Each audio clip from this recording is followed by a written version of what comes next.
Assalamu alaikum. Hey everybody, welcome to Saddam's Spoken here. Today I'm going to teach you about use of should. You can use this video to practice your listening, reading, writing and increase your skill in English or spoken. So, before we start, please subscribe to my channel, click on the bell and don't miss my next video. So, let's get started.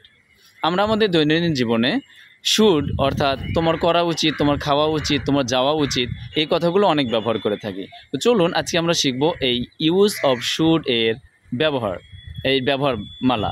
তো আমরা বলি যে তোমার এটা খাওয়া উচিত, you should eat ইট। তোমার এটা খাওয়া উচিত, তোমার যাওয়া উচিত, ইউ শুড গো।